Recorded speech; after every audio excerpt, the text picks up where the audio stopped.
क्रिस्का recording studio Ekangar सराय।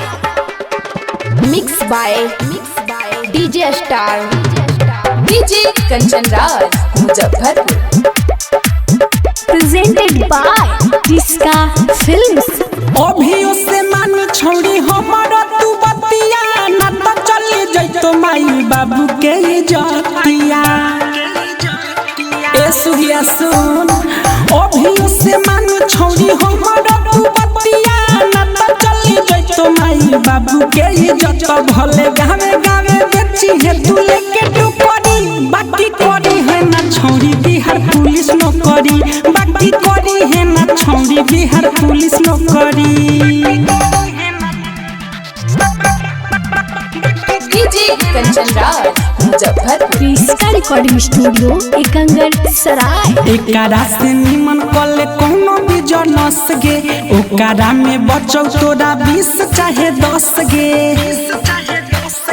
ए सुन, एकरा ले निमन कोनो कले भी जनस गे, ओकरा में बचौ तोरा 20 चाहे 10। भले हम लेके जइहे बेचे छोड़ी ओकरी, बाकी करी है ना छोड़ी बिहार पुलिस नौकरी, बाकी करी है ना छोड़ी बिहार पुलिस नौकरी।